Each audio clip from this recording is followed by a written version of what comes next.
Salut tout le monde. Voilà, je passe tout de suite à l'exercice numéro 2 avec un autre objectif. Alors, on lit ensemble la consigne. Indique si les phrases sont juxtaposées, coordonnées ou subordonnées. Il y a ici une faute de frappe. Ça, c'est OU, O-U. D'ailleurs, ce OU, ça signifie au bien. Et sa nature grammaticale, c'est une conjonction de coordination. C'est exactement l'illustration de ce qu'on va faire tout de suite. Alors, si on fait un petit rappel, on appelle deux phrases juxtaposées, deux phrases séparées par une ponctuation autre que le point. Deux phrases coordonnées sont deux phrases liées par une conjonction de coordination. Les fameuses 7 conjonctions de coordination que vous connaissez, à savoir, je vais les ajouter ici, mais,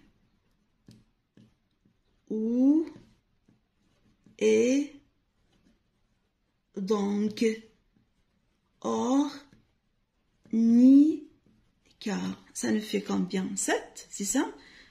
1, 2, 3, 4, 5, 6, 7. Mais où est donc ornicar?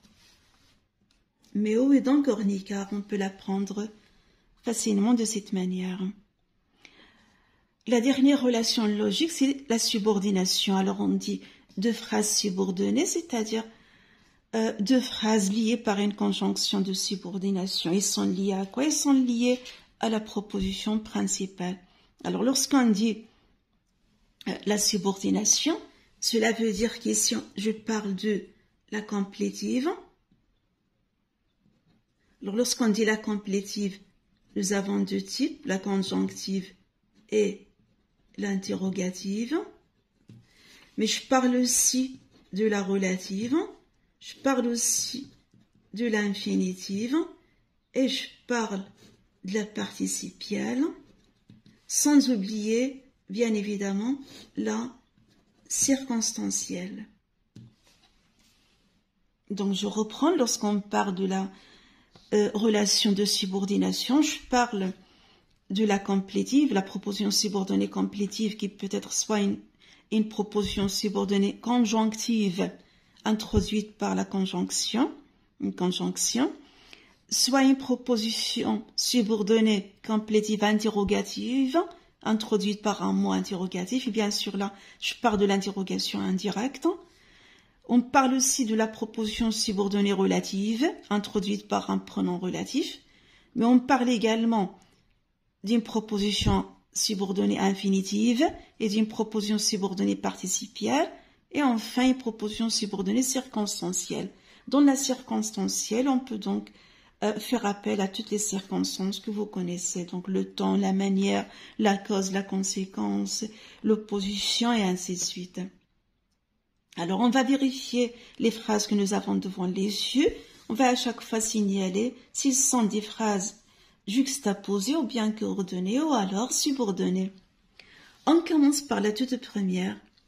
Il fallait comprendre qu'on ne peut pas toucher à l'eau. Il fallait comprendre qu'on ne peut pas toucher à l'eau. Donc, comme ce qu'on vient de voir avec l'exercice numéro 1, lorsqu'on voit ici deux mots, enfin deux verbes conjugués, ça suppose qu'on est devant deux propositions. Maintenant, on va vérifier la relation la relation de ces deux phrases qui forment une phrase complexe. Est-ce que c'est une relation qu'on peut appeler juxtaposition, bien coordination, bien subordination? Alors, quand vous pouvez le déduire, la juxtaposition est à écarter puisqu'on n'a pas ici de ponctuation. Maintenant, ce qui nous reste, c'est la coordination et la subordination. Alors, on va dire, il fallait comprendre qu'on ne peut pas toucher à l'eau. Il fallait comprendre quoi? Qu'on ne peut pas toucher à l'eau. Nous avons ici, si je peux reprendre également la même chose comme tout à l'heure, il fallait comprendre, ça c'est la proposition principale, qu'on ne peut pas toucher à l'eau, c'est la proposition subordonnée. De point de vue nature grammaticale, cette phrase, c'est une proposition subordonnée complétive. Et de point de vue fonction grammaticale, ça joue le rôle d'un complément d'objet direct du verbe « il fallait ». Il fallait comprendre quoi? Qu'on ne peut pas toucher à l'eau. Donc ici, nous avons une proposition principale, et là, nous avons une proposition subordonnée complétive conjonctive. On peut l'ajouter, conjonctive. Par conséquent, nous avons deux phrases subordonnées. Deux phrases subordonnées, sinon la relation logique qu'on appelle la subordination. Alors, la deuxième phrase, tu es fiancée, tu es jeune, tu es belle. Vous reconnaissez ici peut-être Ismen qui s'adresse directement à Antigone pour la dissuader. Vous voyez facilement ou clairement la ponctuation, les deux virgules. Tu es fiancée, tu es jeune, tu es belle. Ça suppose qu'on est ici devant trois phrases juxtaposées. Alors, on a trois propositions juxtaposées. Juxtaposées qui veut dire elles sont situées l'une à côté de l'autre et séparées juste par une virgule. Ou deux virgules, la première et la deuxième. Je passe à l'exemple 3. C'est beau un jardin qui ne pense pas encore aux âmes. Et c'est Antigone qui s'adresse à la nourrisson, juste après sa sortie nocturne. C'est beau un jardin qui ne pense pas encore aux amants. Nous avons donc toute cette phrase, c'est une phrase complexe que je vais segmenter. C'est beau un jardin qui ne pense pas encore aux amants. Donc notre première phrase, c'est celle-là, proposition principale. Et l'autre qui ne pense pas encore aux âmes. Vous avez ici, c'est beau un jardin. Quel jardin qui ne pense pas encore aux âmes? C'est-à-dire que ce qui, c'est un pronom relatif. Dont l'antécédent est jardin. Donc, si la première est une proposition principale, la deuxième est plutôt une proposition subordonnée relative. Je passe maintenant à la troisième phrase, la quatrième, la phrase D.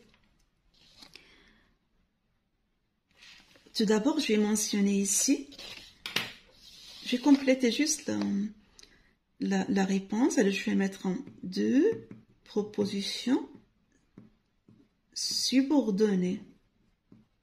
Deux propositions subordonnées. Vous l'avez remarqué, la première c'est la proposition principale et la deuxième c'est la proposition subordonnée relative, introduite par le pronom relatif qui, dans l'antécédent, est jardin. Donc, la phrase D. Je suis noire et maigre, cependant, Ismène est rose et doré comme un fruit. Il y a encore également là une faute de frappe.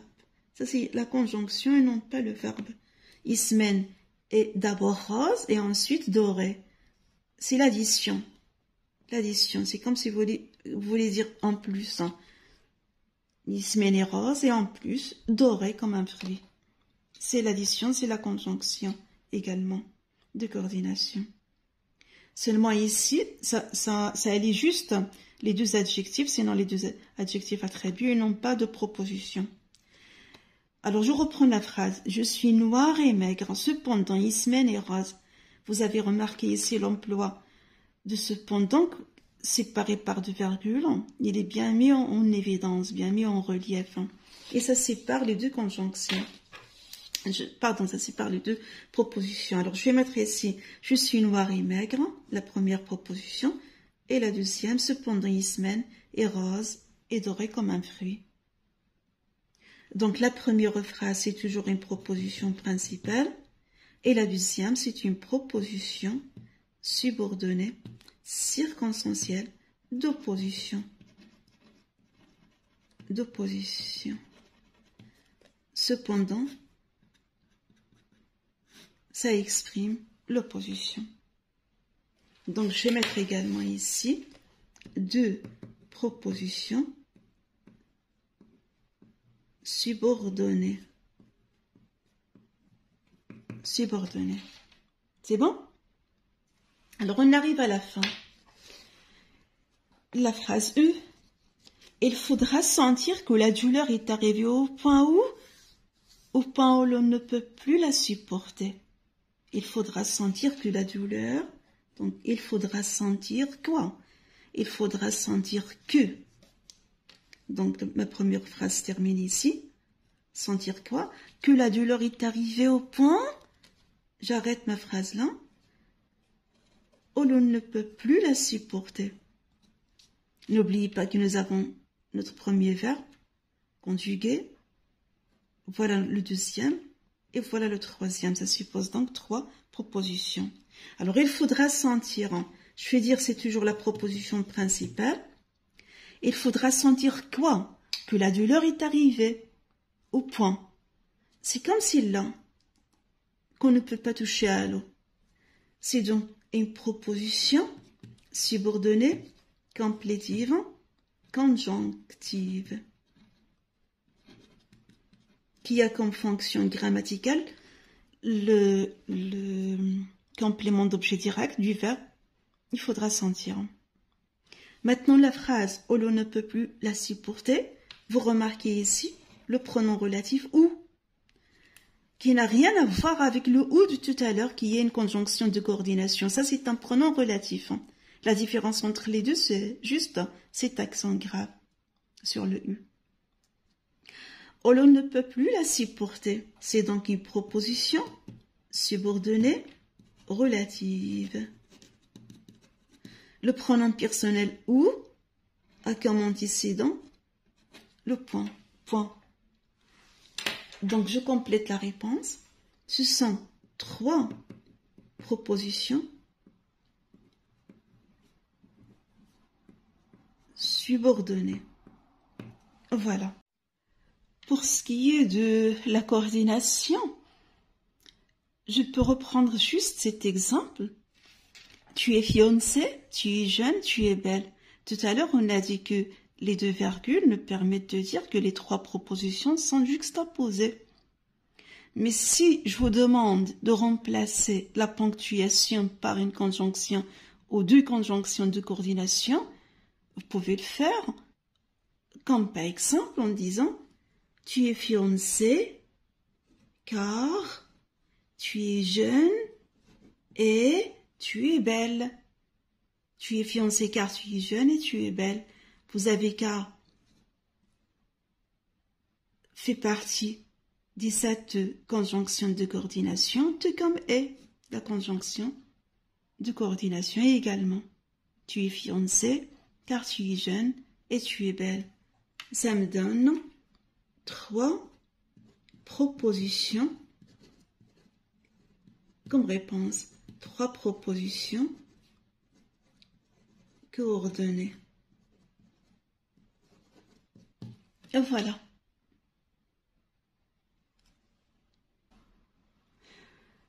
J'espère que vous avez capté et cet exercice vous avez aidé à vous rappeler certaines notions que vous avez déjà fait en classe pendant l'année scolaire. N'hésitez pas de reprendre l'exercice et de le faire tout seul. Sur ce, je vous laisse. À la prochaine leçon. Merci pour votre attention et au revoir.